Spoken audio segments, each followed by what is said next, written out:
கர்த்தருடைய பரிசுத்த நாமத்துக்கு ஸ்தோத்திரம். இயேசுவின் நாமத்தில் உங்களை வாழ்த்துகிறேன். இந்த வீடியோ தமிழில் செய்ய ஆசிக்கிறேன். கர்த்தருக்கு ஸ்தோத்திரம். முதல் நாள், டே 1. இந்த சீரீஸ்ல 40 நாள், இந்த லெந்து காலங்களில் ஒவ்வொரு நாளிலும் ஒரு தியானத்தை உங்களோடு கூட பகிர்ந்து கொள்ளுவேன். அது அப்போஸ்தலர் நடபடியிலிருந்து வந்த ஒரு ஆராதனையாய் வேத ஆராய்ச்சியாய் இருக்கும். நம்ம ஜெபிப்போம். என் ஆண்டவராகிய கர்த்தர், உம்மை ஸ்தோத்திரிக்கிறோம். தமிழில் செய்ய போகும் இந்த தியானம் பலருக்கு பிரயோஜனமாய் இருக்க கிருபை தாரும், ஆசீர்வதியும். இயேசுவின் நாமத்தில் ஜெபிக்கிறோம் தகப்பனே, ஆமென். முதல் நாள், இது ஒரு முகவரியாய் இருக்கட்டும். இந்த லெந்து காலங்கள் பல வகையில் அதை நாம் அனுசரிக்கலாம். ஒன்று, ஆவிக்குள்ளான ஒரு பயிற்சியாய், அதாவது ஆவிக்குள்ளான ஆடிட் அப்படின்னுவாங்கல்ல. ஒவ்வொரு வருஷமும் நம்முடைய ஆவிக்குள்ளான வாழ்க்கை, நம்முடைய ஜெப வாழ்க்கை, நம்முடைய வேத வாசிப்பு வாழ்க்கை, ஆராதனை வாழ்க்கை, சபைக்கு செல்லும் வாழ்க்கை இப்படிப்பட்ட இடத்துல இருக்கு. வளர்றோமா, வளர்ந்திருக்கிறோமா, இல்ல வளர்ந்து கொண்டிருக்கிறோமா, இல்ல வளராதபடி ஏதோ ஒரு வகையில நாம் அப்படியே ஒரு பக்குவத்துல நின்றுட்டோமா? இந்த லெந்து காலங்கள் ஒரு இப்படி பிரயோஜனமான காலங்களா இருக்கலாம். இரண்டாவது, நம்முடைய ஆவிக்குள்ளான வாழ்க்கை, நம்முடைய சாதாரண வாழ்க்கை ஒரு புதுப்பித்தல் வரத்தக்க இந்த காலங்களை உபயோகித்துக் கொள்ளலாம். வேத ஆராய்ச்சி, தனிப்பட்ட ரீதியில வேதத்தை வாசித்து ஜெபித்து ஆலயத்துக்கு சென்று நம்முடைய ஆவிக்குள்ளான வாழ்க்கையை ஒரு புதுமைக்குள் கொண்டு வரலாம். மூன்றாவது, இந்த காலங்கள், இந்த லெந்து காலங்களை உபவாசத்தோடு கூட நாம் அனுசரிக்கலாம். அப்படி செய்யும் பொழுது ஸ்பிரிச்சுவல் டிசிப்ளின் அப்படின்னு சொல்லுவாங்க. ஆவிக்குள்ளான சில ஒழுங்கு, ஆவிக்குள்ளான வாழ்க்கையின் ஒழுங்குகளை நாம் நம்முடைய வாழ்க்கையில அனுசரிக்கலாம். அந்த நாட்கள்ல ஆதி பிதாக்கள், இது வேதத்துல இந்த லெந்து காலங்கள் இல்லைங்க. ஆனா நம்முடைய முன்னோர்கள் இப்படிப்பட்ட ஒரு காலம் நம்முடைய சபை வருடாந்திர காரியத்துல இருக்கணும் அப்படின்னு தீர்மானித்தது நல்லது. ஏன்னா அப்படிப்பட்ட ஒரு காரியம் இல்லாதபடி, அப்படிப்பட்ட காலங்கள் இல்லாதபடி இருந்ததுன்னா ஒரு வருஷம் ஒரு வித்தியாசம் இல்லாதபடி போயிடும். ஸோ இந்த காலங்களை அட்லீஸ்ட் இந்த வருஷம், இந்த லெந்து காலங்களை கொஞ்சம் முக்கியமாய் உபயோகிக்கலாம், பிரயோஜனமாய் இருக்கும். சரிங்களா? கர்த்தருக்கு ஸ்தோத்திரம்.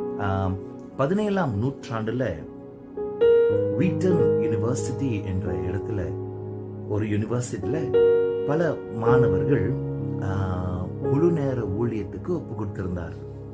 ஒரு குறிப்பிட்ட ஆண்டுல அந்த ப்ரொஃபசர் இந்த பிள்ளைகளை இங்கிலாந்துக்கு கொண்டு போக ஆசித்தார். இங்கிலாந்துக்கு எங்க கொண்டு போறாருன்னா, இங்கிலாந்து தேசத்துல பல இடங்கள்ல எழுப்புதல், கிறிஸ்தவ எழுப்புதல் உண்டாயிருந்தது. அந்த எழுப்புதல் வந்த இடங்களுக்கு சந்திக்கவும் அதன் அர்த்தங்களை தெரிந்து கொள்ளவும் இவர் ஆசித்து இந்த மக்களை கொண்டு போறாரு.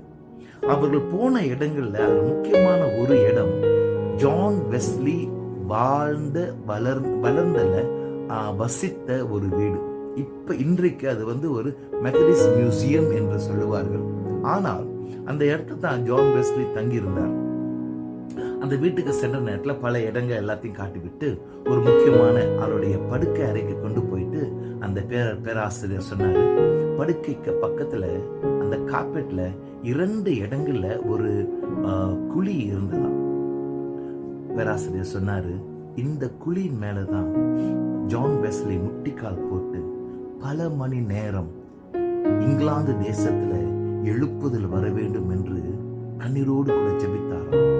தேவஜனமே, அந்த நாட்கள்ல கிறிஸ்தவ விசுவாசம் ஒரு சோஷியல் ஆக்டிவிட்டி, உண்மையாகவே கிறிஸ்தவ வாழ்க்கை இல்லாத ஒரு தேசம்.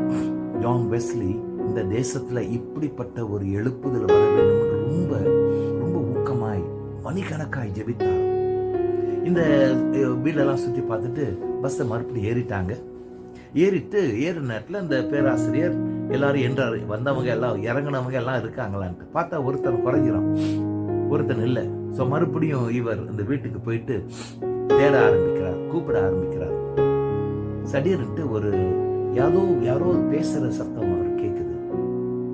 இவர் அந்த சத்தத்தையே தேடி ஓடி போற நேரத்தில் படுக்கை அறை பக்கத்துல, ஜான் வெஸ்லி படுக்கை அறை பக்கத்துல எங்க அந்த குழி இருந்ததோ அங்க ஒரு மாணவன் தன்னுடைய முட்டிக்காலை வைத்து ஏதோ ஒரு வார்த்தைகளை சொல்லிக்கொண்டே இருந்தான். அந்த பேராசிரியர் கிட்ட போய் என்ன வார்த்தை என்று கேட்கிற நேரத்தில் மறுபடியும் செய்யும் ஆண்டவரே, மறுபடியும் இப்படிப்பட்ட காரியங்களை செய்யும், என்னை உபயோகியும் என்று சொன்னானா. அந்த மாணவன் யார் தெரியுமா? பில்லி கிரஹாம். ஆண்டவர் பில்லி கிரஹாமை தன்னுடைய வாழ்க்கையில அமெரிக்காவில் மட்டுமல்ல பல தேசங்களை பயங்கரமான எழுப்புதலை கொண்டு வர வைத்தார். விசேஷமாக வாலிபர்கள் மத்தியில ஸ்டேடியம் நிறைந்து ஓடும், மக்கள் அப்படியே கர்த்தருக்கு தங்களை ஒப்புக் கொடுத்தார்கள். அமெரிக்கா தேசத்துல இந்த ஒரு எழுப்புதல் பயங்கரமான ஒரு மாற்றத்தை ஒரு குறிப்பிட்ட நாட்களில் அமெரிக்கா தேசத்துக்கு கொண்டு வந்தது. கர்த்தருக்கு ஸ்தோத்திரம். இந்த ஜான் வெஸ்லி கண்ணீரோடு செய்த ஜபங்களுக்கு பதில் வந்தது தெரியுங்களா? பல இடங்கள்ல மெத்தடிஸ்ட் மூவ்மெண்ட், அதாவது செல் குரூப்ஸ் அக்னியா எரிய ஆரம்பிச்சது. இசை ஜான் வெஸ்லியுடைய போதனையில் 2 காரியம் ரொம்ப முக்கியம். ஒன்று, தனிப்பட்ட பரிசுத்தம், பர்சனல் ஹோலினஸ், தனிப்பட்ட பரிசுத்தம். இரண்டாவது, பரிசுத்த ஆவியானவருக்கு இடம் கொடுத்து வளர்கின்றது. There was the time to allow the Holy Spirit to be an active partner in our spiritual growth. இந்த 2 காரியங்களையும் ஜான் வெஸ்லி மிகவும் முக்கியம் கொடுத்ததுனால பல இடங்கள்ல எழுப்புதல் வர ஆரம்பித்தது, அக்னியா இருந்தது. இந்த பக்கத்துல அந்த இங்கிலீஷ் சேனல் என்ற இடத்தை தாண்டினா பிரான்ஸ் தேசம் மிகவும் அருகில் இருக்கிற தேசம். அந்த நாட்கள்ல பிரான்ஸ் தேசத்துல பயங்கரமான குழப்பம் நிறைந்த ஒரு காலங்களா இருந்தது. ராஜா என்ற அந்த பழக்கத்தையே உடைத்து போட்டார்கள். அரிஸ்டோக்ரசி புரோக். சமுதாயத்துல பயங்கரமான குழப்பம், அரசியல் ரீதியில குழப்பம், பொருளாதார ரீதியில குழப்பம், எல்லா காரியத்திலும் குழப்பம் வந்து அந்த தேசம் ஒரு குழப்பத்தில் இருந்தது. ரொம்ப பேர் பயந்தாங்க. அந்த பிரெஞ்சு ரெவல்யூஷன் இங்கிலாந்துக்கும் வந்து நம்முடைய பழக்க வழக்கத்தை உடைச்சு போட்டுருன்ட்டு ரொம்ப பேர் பயந்தாங்க. ஆனா அது நடக்கல. சரித்திரம் எழுதுகிறவங்க சொல்றாங்க, அது அந்த பிரெஞ்சு ரெவல்யூஷன், பிரான்ஸ் தேசத்துல நடந்த அந்த குழப்பம் ஏன் இங்கிலாந்துக்கு வராதபடி இருக்கிறது முக்கியமான காரணம் என்ன தெரியுங்களா? ஜான் வெஸ்லியை துவங்கின எழுப்புதல், பரிசுத்த ஆவியானவருடைய மகிமை, பரிசுத்தம், தனிப்பட்ட வாழ்க்கையில பரிசுத்தம் என்ற 2 காரியங்கள் வேத வசனத்தில் இருந்ததுனால பல இடங்கள்ல எழுப்புதல் வந்தது. ஒரு பெரிய ஒரு பாதுகாவலாய் தேசத்தை காப்பாற்றினார்.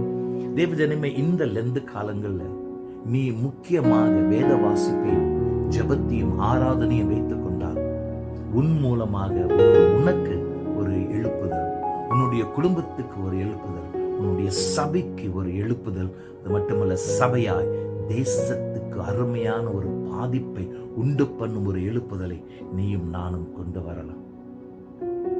கர்த்தருடைய பரிசுத்த நாமத்துக்கு ஸ்தோத்திரம். ஜெபிப்போம். என் ஆண்டவராகிய கர்த்தாவே, இந்த நாளில் இந்த தியானத்தை கொஞ்சம் ஆழமாக நாங்கள் தியானித்து எங்களுடைய ஒரு தீர்மானம், இந்த லெந்து காலங்களை அர்த்தம் உள்ளதாய் நாங்கள் உபயோகிக்க இப்பொழுதே தீர்மானிக்கின்றோம். பரிசுத்த ஆவியானவர் எங்களுக்கு உதவி செய்யும். இயேசுவின் நாமத்தில் ஜெபிக்கிறோம் தகப்பனே. ஆமென்.